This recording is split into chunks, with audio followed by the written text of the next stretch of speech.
Hey guys, welcome to English Inquiry YouTube channel. Dear students, आज की इस video में हम आपको सरल सरल वाक्यों का ट्रांसलेशन करना सिखाएंगे जिसमें कि इज एम आर जैसी सहायक क्रियाओं का यूज होता है। तो चलिए देखते हैं। पहला है हमारा, यह एक घोड़ा है। इसे आप कैसे ट्रांसलेट करेंगे? तो सबसे पहले हम दोस्तों यह की अंग्रेजी लिखेंगे, इसके बाद है की अंग्रेजी लिखेंगे, इसके बाद एक की अंग्रेजी लिखेंगे और लास्ट में घोड़ा की इंग्लिश लिख लेंगे। तो चलिए करते हैं इसे ट्रांसलेट। तो यह की अंग्रेजी क्या होती है दोस्तों? दिस। दिस मीन्स होता है यह। तो यहाँ पर आप लिख लीजिए दिस। इसके बाद हमें क्या करना है की अंग्रेजी लिखना है। तो इज। इज मीन्स होता है। तो यहाँ पर आप जो है इज लिख लीजिए। इसके बाद हमें दोस्तों एक की इंग्लिश लिखना है।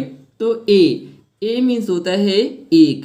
तो यहाँ पर ए लिख लीजिए और लास्ट में जो हमें घोड़ा की इंग्लिश लिख लेना है। तो हॉर्स।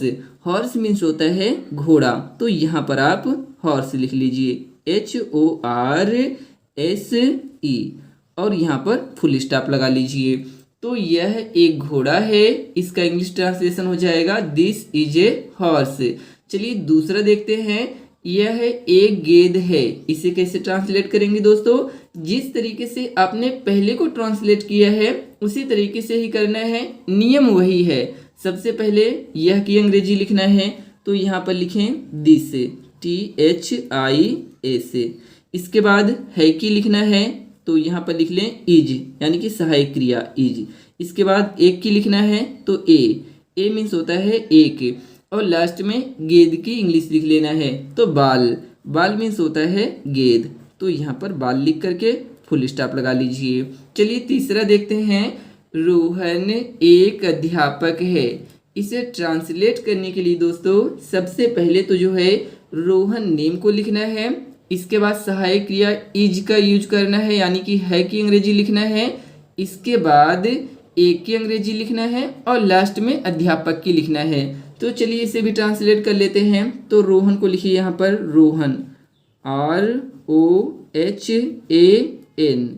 इसके बाद है की अंग्रेजी लिखना है। तो इज। इज मीन्स होता है। इसके बाद एक की इंग्लिश लिखना है। तो ए मीन्स होता है एक और लास्ट में हमें अध्यापक की अंग्रेजी लिखना है। तो टीचर। टीचर मीन्स होता है अध्यापक। तो यहाँ पर आप लिख लीजिए टीचर, TEACHER। इसके बाद है मैं एक कवि हूँ। इसे ट्रांसलेट करने के लिए डी स्टूडेंट आप सभी को पता होगा कि आई मीन्स होता है मैं और आई के साथ जो है सहायक क्रिया एम का यूज होता है। तो चलिए इसे भी ट्रांसलेट कर लेते हैं। तो सबसे पहले हम मैं की इंग्लिश लिखेंगे। तो आई मीन्स क्या होता है? मैं। इसके बाद जो है हूँ की अंग्रेजी लिखना है, यानी कि सहायक क्रिया एम। तो यहाँ पर आप जो है लिख लीजिए एम, आई एम।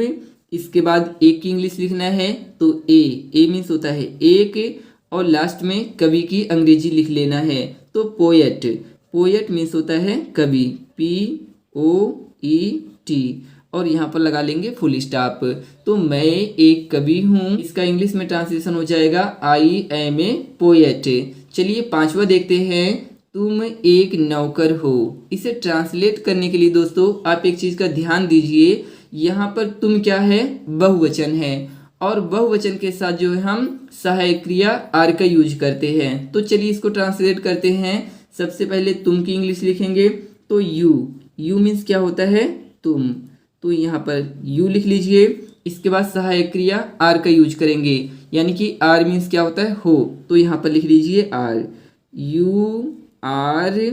इसके बाद ए मीन्स एक होता है और लास्ट में नौकर की अंग्रेजी लिखेंगे। तो सर्वेंट। सर्वेंट मीन्स क्या होता है? नौकर। तो यहाँ पर लिख लीजिए सर्वेंट। तो तुम एक नौकर हो, इसका इंग्लिश में ट्रांसलेशन हो जाएगा You are a servant। I hope दोस्तों आपने ट्रांसलेशन करना बहुत ही अच्छे तरीके से सीख लिया होगा। यदि यह वीडियो आपको अच्छी लगी हो तो प्लीज़ चैनल को लाइक करके सब्सक्राइब भी कर दीजिए इसी तरह की इन्फॉर्मेटिव वीडियो देखने के लिए। Thanks for watching my video. Take care, bye bye.